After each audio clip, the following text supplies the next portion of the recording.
So for today's video, ang pag-usapan natin is all about Atomic Card. And kung napansin nyo yung dati kong review about Atomic Card, which is ito, medyo hindi maganda ang experience ko with Atomic Card. Ngayon, nagbago na ba si Atome? It's for us to find out. So samahan nyo ako, sit back and let's discuss. Coming right up.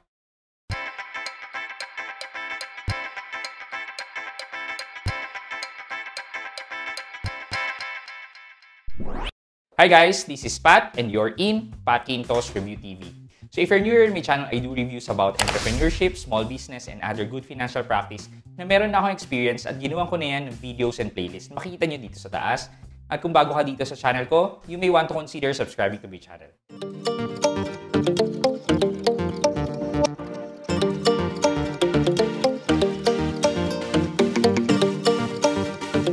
So congratulations sa nanalo para sa ating 500 pesos GCash giveaway. So just to give you context about what happened, process ako ng payment sa Atomic Card. As in, na-max ko siya around 5,700 over dun sa credit limit ko na 6,000. When I tried paying, though ang binayad ko, ang attempt ko is 10 pesos lang. Kasi gusto ko munang makita na mag-reflect kagad before kong bayaran in full.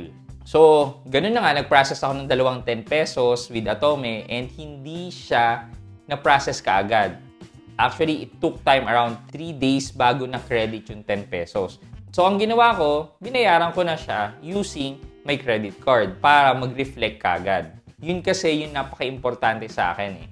And yun yung mga naging issue kasi ni Atome sa Atome Buy Now Pay Later. Which is hindi nagre-reflect kagad, binabayad or hindi nagkakaltas sa debit card. Well, dami nag-message sa akin through that video na sinasabi na okay na daw si Atome. So, ngayon, sinubukan ko nga si Atome. To my surprise, nag-improve na nga si Atome. So, check natin kung paano yung nangyari. Okay, so nandito tayo sa app ni Atome, sa homepage na. Kung makikita nyo, 5,721 na lang yung remaining available spending limit ko or credit limit. Kasi may binayaran ako sa Globe. So, kung titingnan natin yan, manage, yan. Yan, makikita natin yung details. Kung mapapansin nyo, after ng review ko noong around July, hindi ko na siya ginamit. So, wala akong bill ng June and August kasi natatakot talaga ako na hindi mag-reflect yung binayad ko. Pay later, wala din naman akong outstanding kasi hindi ko siya ginagamit. But let's try to pay na yung medyo advanced to. If you can see, October 13 pa yung billing end date ng Atomic ko. So yung ginamit ko is babayaran na natin in advance. Okay, so yan. Kung mapapansin nyo, 285 yung total unbilled amount ko. Unbilled, hindi pa siya due talaga or hindi pa dumarating sa bill. And kung mapapansin nyo, may payment processing fee of 6 pesos and 25 cents. Kasi ang payment method na nakalagay dito is through card. And kung mapapansin nyo, dyan nakalagay sa baba, may 2.24% processing fee. So, ang gagawin natin is i-change natin yan and pipiliin natin yung bank transfer via InstaPay. Pag na-click na natin yan, mapupunta tayo dito sa parang details page kung paano mag-bank transfer. Nakalagay dito, ang pangalan daw ng account name is Atomic Card. And then, i-copy nyo lang yung account number. Tapos, i-process nyo siya through InstaPay. So, kahit na yan, basta InstaPay. So, sa akin, para walang problema, ipaprocess ko siya via GCash.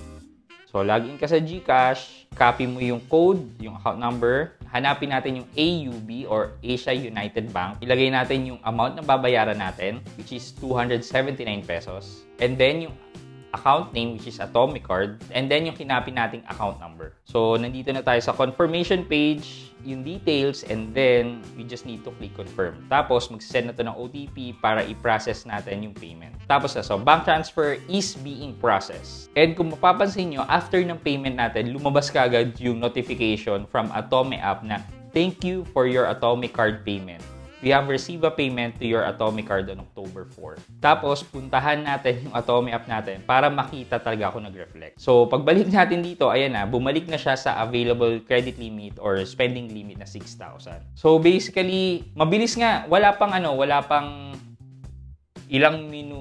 isang minuto nag-reflect na kagad yung payment ko with Atome. So now na nag-improve na ang Atome and na-experience ko na real time na ang paki-credit niya ng payment, well, gagamitin ko talaga tong si Atome. Kahit nasa 6,000 lang yung credit limit ko with Atome, maganda na gamitin siya kasi 0% interest siya ng up to 40 days. Guys, when I say up to 40 days, I would suggest sa inyo na gamitin nyo yung card nyo like the day after ng billing end date nyo. Kung sa akin, yung example ko kanina, October 13 daw ilalabas yung bill ko. So, pagkalabas ng bill ko, October 13, then okay na gamitin ko na kagad si Atome or i-max out ko yung si Atome. From that time until due date, it's 40 days. Diba? 0% in 40 days. Parang pamigay talaga siya or parang credit card na talaga siya. And isa pa sa maganda dito is if wala kang perang pambayad, pwede mo siyang i-installment pag na-receive mo na yung bill mo with Atome. And then makikita doon kung magkano lang yung babayaran mo on first month, second month, third month. But syempre, meron na tong kasamang interest. And yung part naman na yon is I don't recommend kasi medyo mataas ang interest rate. If you want to use yung revolving credit ni Atome, I would suggest na i-exhaust nyo yung up to 40 days nilang 0%. So now, I'm happy to share na medyo masaya na ako with the service of Atome. Kasi every time na ginagamit mo rin siya, tumataas din naman yung internal credit score mo with Atome. Thus, they could grant you a credit line ng up to 200,000. So, diba? It's a way for us na pataasin din ang ating credit score with Atome. Okay, for our question of the day, so let's say na-approve kayo ng Atome card, nabigyan kayo ng credit line ni Atome. Ano yung unang-unang paggagamitan nyo ng Atome card? So, sulat nyo yan sa comment section sa baba at meron kayong chance na manalo ng 500 pesos. One winner yan na i-announce natin next week. So, ano pang hinihintay nyo? Like and subscribe, answer the question of the day, and write this hashtag Road to 75k sub. Yun lang muna for today's video, guys. But before we end this video, mag-shoutout muna tayo at shoutout kay at Mavil Sanchez 1414. Sabi niya, thanks for the information, sir. Now I activate my GCash Mastercard. Arrives yesterday. Thanks and God bless. Very clear and informative information po. So kay at Mavil Sanchez 1414, thank you so much po for watching my videos and supporting my channel. So yun lang muna for today's video, guys. I hope you could like this video. Leave a thumbs up, and if not, wala namang problema yan. But continue to support me by subscribing to my channel by clicking the subscribe button and also the bell button sa tabi ng subscribe para makareceive kayo ng latest notification sa lahat ng upload ko. Again, guys, this is Pat Quinto and you're in Pat Quinto's Review TV. Bye-bye!